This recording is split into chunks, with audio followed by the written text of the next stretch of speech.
Are you ready to get serious about your real estate business? Because there are 20 building blocks. There's 20 elements. This is the periodic table for building a long-lasting, successful business. So check this out.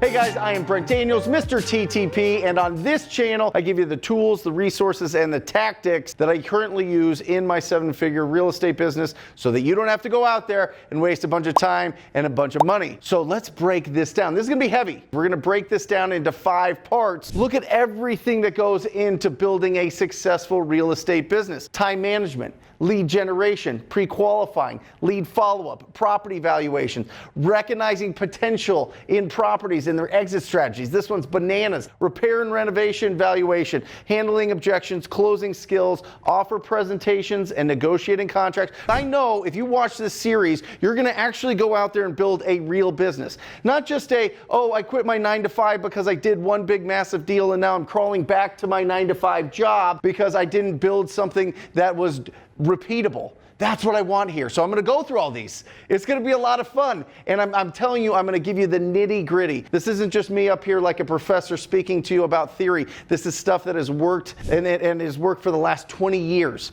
Cash buyer database, negotiating with a buyer, escrow and title, building your team, business planning, tracking your numbers, mindset, goal setting and motivation, money management and profitability. The most important thing here, and understanding personality types. It's going to be absolutely bananas, but we're going to break this first video down into these 4 right here: time management, lead generation, pre-qualifying, and lead follow-up. So let's clear out the board. Time management. This is it. This is make or break. This is where you get out of education mode and you get into action mode. This is where you go away from the law of attraction to the law of action. This is where you go and you actually provide value, but you need to fit it into your life. Listen, I don't know where you're at. I don't know how congested your schedule is. I don't know if you're starting this and you're doing it full-time or you're doing it part-time. It doesn't really matter. As long as you give this the respect that it needs and really build in discipline into your schedule, you can do this business 100%. So listen, when you're looking at your schedule and you're looking at what should I be doing on a daily basis, 80% of your time should be spent in income producing activities. 20% is in income servicing activities. All right, this is the difference between being productive and being busy. Right? We don't need to be busy. We want to go out there and be productive. So focus on income producing activities. We're going to get into that when we get into lead generation. But basically, it's about having quality conversations with property owners. You should be on the phone all day.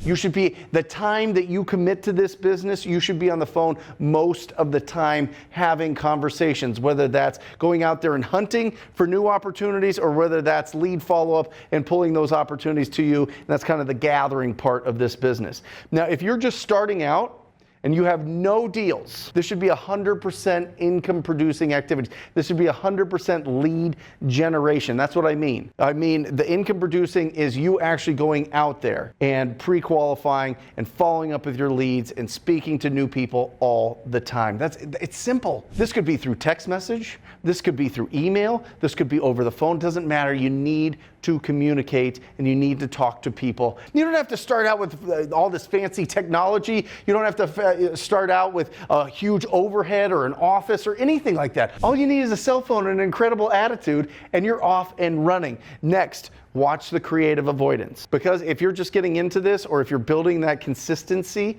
creative avoidance is those things that distract you. They pull you off. Oh, all of a sudden you jump on social media and you see somebody's post and you're like, wow, what are they doing? And you go down that rabbit hole. Or you're like, you know what? I better go take out the trash right now and then I'll get on the phone. Or you know what? Maybe I'm gonna watch some more videos on YouTube to really get pumped up and to really understand more. That's it. It's over. Done.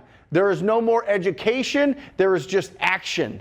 All right, you're going to go out and you're going to take action. Creative avoidance, watch it. It's real sneaky. Crush your creative avoidance. You got this. Next, if you're part-time, you got to find 20 hours for this business. There's 168 hours in a week. 168 hours. You can change your whole life if you focus and you're disciplined with your time management, and you find 20 hours a week that you can commit to this business, with most of it on the phone talking to people that own rough-looking houses or in rough situations. And if you're full-time, you can get this all done in 40 hours. You can get it all done within 40 hours, and then you're really going. The more time that you can put into the upfront part of your business, right? If your business is a train and that front part is the big old engine and it's got the big, smoke coming out the top of it, and you're just shoveling into coal, old school, right? The more time and effort and lead generation you can put in, the faster and the more momentum you're going to build, and the wind's going to be behind your back. And then all of a sudden,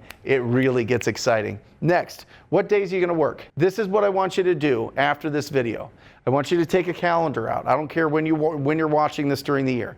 I want you to look for the rest of the year, and I want you to pick the days that you're going to work. Get rid of the vacations, get rid of the holidays, get rid of birthdays, get rid of anniversaries, get rid of all that stuff. But the days that you're going to work, you have committed that you're going to work those days for the rest of the year. Because if you already set it up there, and if there's limited time that you know that you can work this year, you're going to be more efficient. So look at it and really pick the days. Don't skip this. I did this forever. Next, post your schedule. Make sure that your schedule is in front of you and your family at all times, so that everybody has the same expectations. If you have the same expectations, then you know that people are going to respect the time that you're committing to this. They see your passion. They see your enthusiasm. And so post your schedule so it's not a mystery for everybody. And then also you don't have to feel bad, because you know on the days where maybe there's a soccer game, maybe there's something going on, maybe there's an extracurricular activity, maybe you're going and doing something exciting, whatever it is. Don't block off that day. Don't work that day. Work the days that you are, and post the schedule so that everybody knows it. Next, you don't have a boss. This is the biggest issue. Nobody's telling us that we have to show up. Nobody's telling us what we have to do. It's all on us. This is why so many people don't make it as entrepreneurs, is because they're so programmed to have people tell them what to do and where to go. Not you, I know it. Not me, certainly. I don't want that. You're going to tell me what to do and I'm not interested? No way. You have to understand that this is all internal. This has to come from inside. But I'm telling you, when you go through that hustle season and you go through the struggle of all the ups and downs and all the emotions that go along with being an entrepreneur, and you come out the other side and you're successful and you've got millions, and you could travel and you could buy the things that you want, and you could pay off the debts, and you could support your family, you could change your family's financial tree, it is all worth it. Next, work when you're supposed to work. Work when you're supposed to work, and then you don't feel guilty. There's a saying, exhaustion is the best pillow. Isn't that beautiful? I love that thought, because what keeps us up at night? Guilt. You're not guilty if you emptied the tank. You're not guilty if you did everything that you could in the half hour that you could commit to this business today, and the 2 hours that you committed, the 20 hours that you committed because you have a full-time job and kids and a wife and all these other things. You did it. And you could go guilt-free knowing that you really pushed and you're really growing and you're really building that momentum in your business. And next, imagine this. I love this one. This was kind of silly, but imagine that I'm your creeper, right? Imagine that I'm standing behind you and just taking notes on everything that you do when you're supposed to work. Imagine if I'm just standing there and I'm like, okay, I'm just taking notes and watching your productivity. Do you think that you would do more? Do you think that you would feel that pressure? Absolutely. Imagine somebody that you respect, that you trust to support you and cheerlead you, but they're going to watch and see you. They're going to hold you accountable. If they were to watch me work a full day, would they be proud of me or would they be disgusted? Let's talk about one of my favorite elements, lead generation. Sweet. Lead generation. Oh, I love this one. Listen. Let's keep this super simple. There's only 3 ways to get a deal. 3 ways to generate opportunities, right? That is to wait for them, to buy them, and find them. Let me explain. To wait for them, this is where you get referrals, right? This is where you go out and you build a reputation. You tell everybody that you can. You post as many reels and stories and post to social media as much as possible, and you tell everybody, I buy houses, I buy houses, I buy houses. You talk to real estate agents, I buy houses. You talk to other investors, I buy houses. You do the I buy houses thing, and people send you opportunities when they want an offer on their property. It doesn't cost you anything. You should always be doing that. But remember, it is a waiting game. You should build that into your daily schedule. It should be part of your lead generation system, but don't let that be the only thing. It's going to take some time for you to build up a reputation that you close deals. Next, buy them. This is called marketing. That's all it is. With all this business comes down to is having conversations with property owners and making offers. Conversations and offers. So you can buy those conversations. People can call you, whether it be pay-per-click, whether it be direct mail, whether it be bandit signs, whether it be billboards, whether it be Facebook ads, whatever it is, you can buy those conversations. I'm telling you, when somebody reaches out to you and they want to sell their house that's been vacant for like 10 years, it's such a rush. It's such an incredible feeling. But I'm telling you, it can be expensive. So make sure that you have a budget. My suggestion on this is whatever you do, if you're going to start a marketing campaign, you go 90 days budget minimum. 90 days, no results. If you can't afford it for 90 days of doing it consistently, don't start it. What I highly recommend you do, because it's going to give you the most reps the faster, is to go and find deals. This is being proactive. This is either knocking on somebody's door or picking up the phone and calling them. And this could be calling on market deals. You can go on to Zillow and you could call for sale by owners. You could go on Zillow and find properties that need some love and call up the agents and make offers. You can go out there if you don't want a lot of competition and get the biggest, juiciest deals. You can literally drive around in your area and find ugly properties that need investment. And I don't mean that they're like ugly and that's mean, but they need significant investment. And so you find these opportunities, you have a good conversation with them, and you do that over and over and over and over. And really it's only the cost of your cell phone bill and your time. So if you don't have the budget, then you're gonna have to use your time, and that's fine. I would prefer, even if you do have your budget, that you use your time, because the more people you talk to, the luckier you're going to be. Dolph DeRoos, he stood right here, and I heard him say the exact same comment in 2003. He said the deal of a decade comes around once a week. It's the absolute truth. But we have to go out there and we have to be proactive. Strengthen the link of your lead generation to every goal that you have financially. Every goal that you have financially comes down to how many opportunities are you generating on a daily, weekly, monthly, yearly basis. Strengthen the link. Like, really put it in. I want to make $1 million. Great. How many conversations do you have to have? What's your average deal size? That's how you know. That's how you really just start pulling all of this together. And all of a sudden, it doesn't seem like fantasy anymore.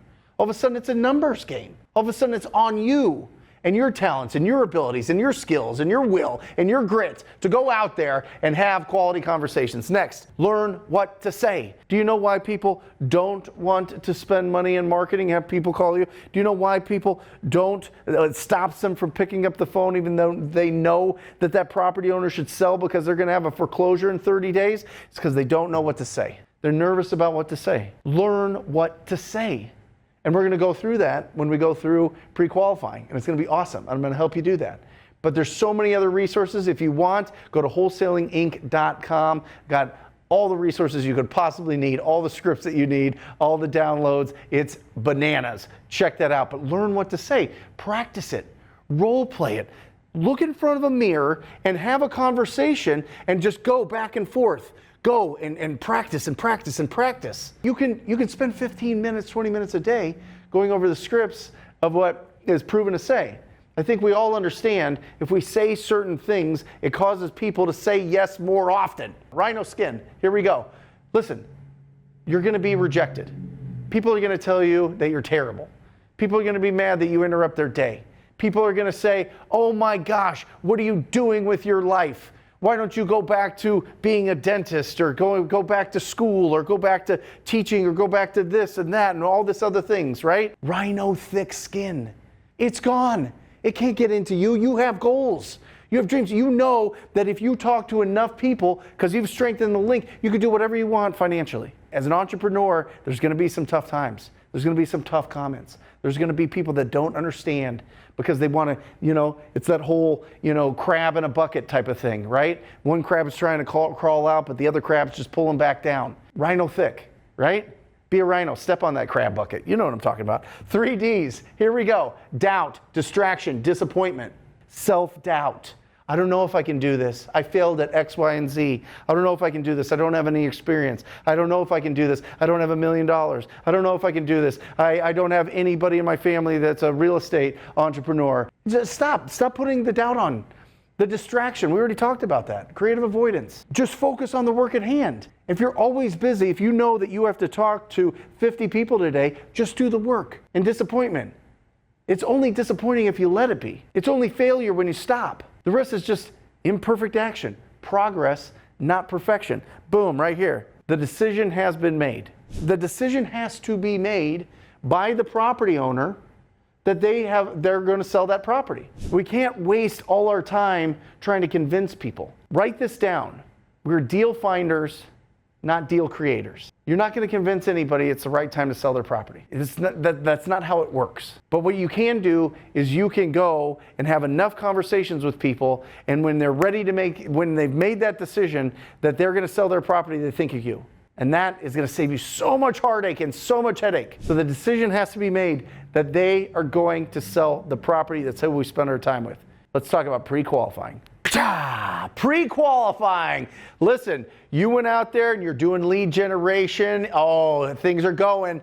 We're going now. Now we're actually having a conversation with a property owner. And maybe there's a little bit of nerves there. Not anymore. Not after this. Because every conversation is about 4 things. This is the skeleton. This is the scaffolding of every conversation that you have with the property owner. It comes down to the condition, timeline, motivation, and price. The condition of the property. What does it look like? What repairs need to be made? Does it need significant renovation?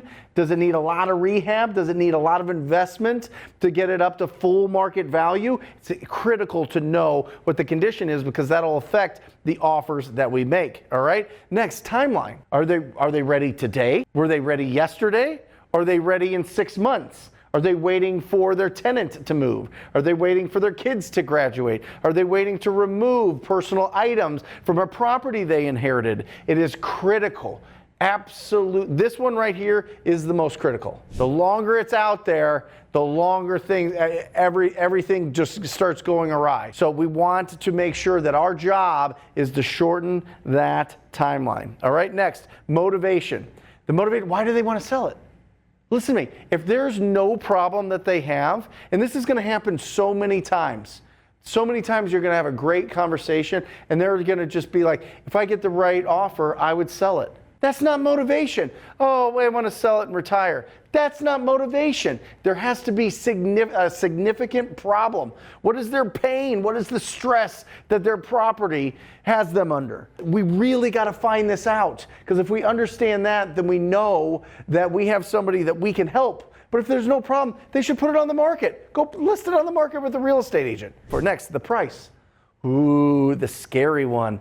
That's you sitting there and you got your cowboy hat on, you got your poker hand, and they're sitting on the other side and they're smoking their cigar and they're sipping their whiskey and they've got their cards close to their vest, and they say, well, you tell me the price that you want. And you're like, no, you tell me the price that you want. And then it's a back and forth in this whole thing. It doesn't have to be awkward. You can pull out the price from them.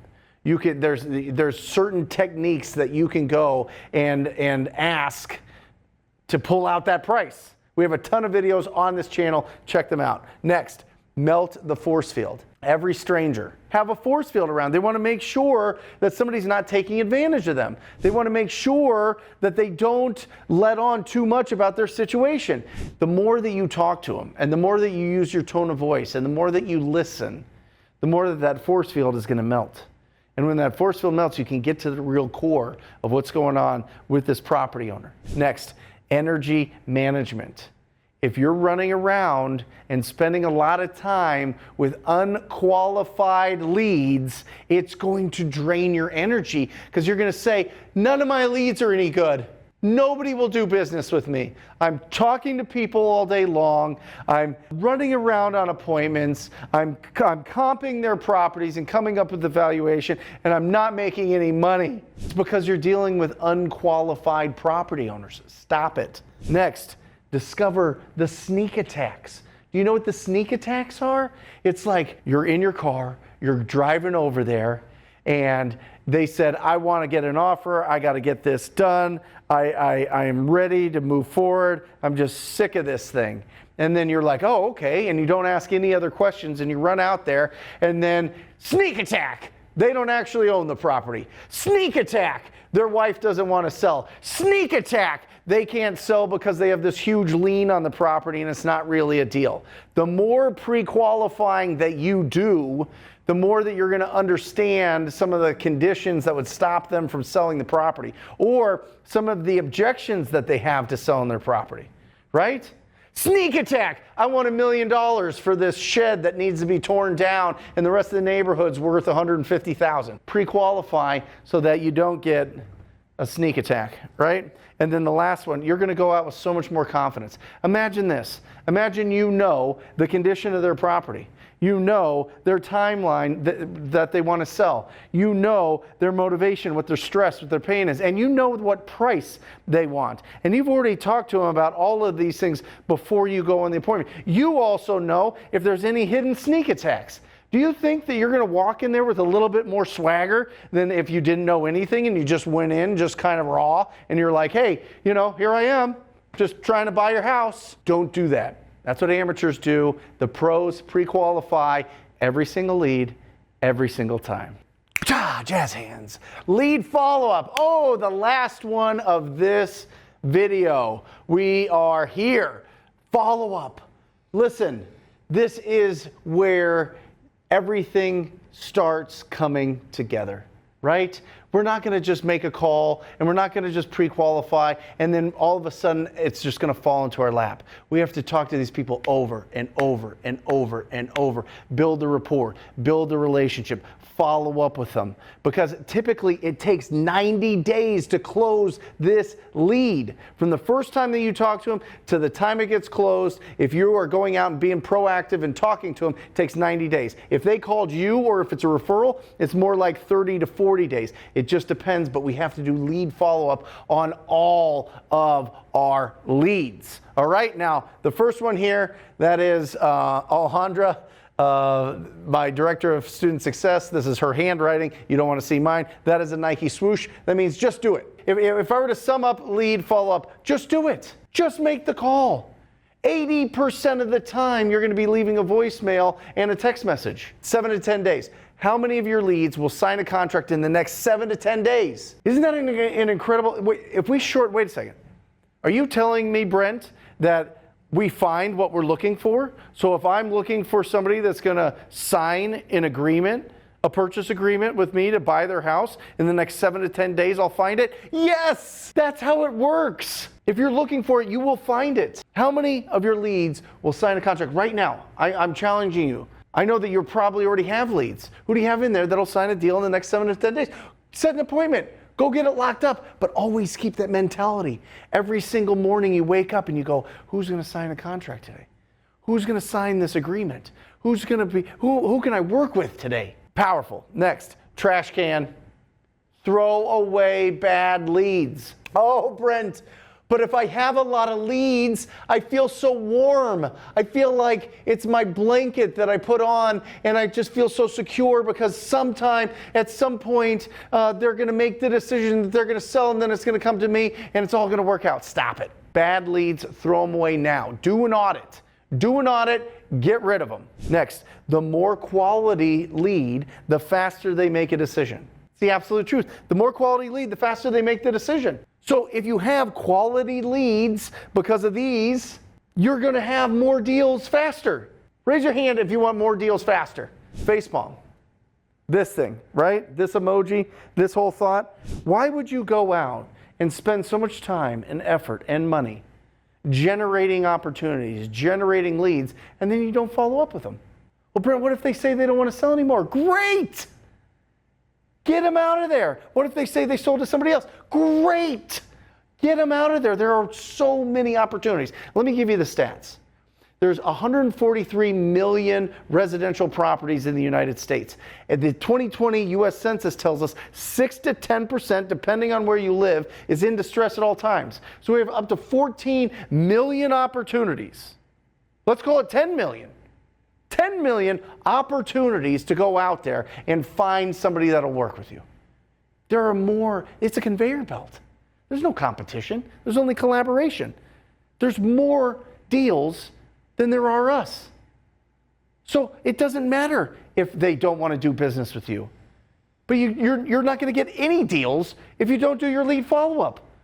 Stop just going out there and hunting all the time for opportunities and not gathering, not building the relationship and get them through the finish line. All right? Next. How many deals have you lost because you've called a prospect too many times? I bet it's a lot less than you've lost because you didn't call them enough. What we like doing is the triple tap. If they don't answer the phone, you call them again. If they don't answer again, you call them again. It is incredible how many people pick up when you call them 3 times in a row. But that's like stalking. That's crazy. That is motivation. That's enthusiasm for this business. What are they going to say? They don't go, "Why are you calling me so much? I'm trying to get a hold of you. You told me that you wanted to sell your house, so I was just trying to get a hold of you. I didn't know if my calls were going through." Don't be scared. Don't be worried that you're going to call them too much. Next, when you have too many leads, your urgency for lead generation is diminished. Because you're like, "Oh my gosh, I'm overwhelmed. Oh, this cup is full. Oh man, it is overflowing. I've got like 100 leads I'm following up with. I can't, you know what? I'm going to stop my marketing. I'm going to stop telling people I buy houses. I'm going to stop reaching out to property owners that are in distress. And I'm going to just work on these 100 leads. I'm going to get them through. And then once this is a heavy load I'm carrying here. Once that's through, then I can get that back up and running." That's why businesses go like this. And it's not like this, it's this down. The urgency is diminished because you're not getting rid of the leads. You have too many, and now it's clogging up your system. It's like pouring molasses over your whole business. And next, remember this. I said it before, I'll say it again. It's so critical. We're deal finders, not deal creators. We're deal finders, not deal creators. So if that's the case, go out there and find deals. Don't try to convince people. Don't try to use like tactics and sales skills to try to, hoodwink people. It's impossible. You can't just use your persuasion skills. It's not going to work. We're deal finders, not deal creators. Filter out the people that want to do business, they want to sell their property, and are they going to choose you? That's all we have to figure out. Listen, if you're enjoying this first video in this video series, it would mean the world to me if you put a comment down below and if you subscribe to this channel. We put so much love and obviously enthusiasm and energy into this that it would be great if you gave us a thumbs up, a comment, and subscribe. That's it. That's the first one. Remember, we've got 4 more to go through. So strap in, everybody, because this is going to get funky when we get into property valuations, recognizing potential, and repair, renovation, valuation. We're going to go bananas. After this series, you're going to feel bulletproof. You're going to be like, "Let's go." That's what I want, because I love you, because this business has changed my life. I had lost everything financially. I had done it all to myself, and this business helped me crawl out of that hole and then be wildly profitable. And I want that for you. Not that you've been through that, but I don't want you to go through that. So follow these elements and put it into place, and let's rock and roll. I love you.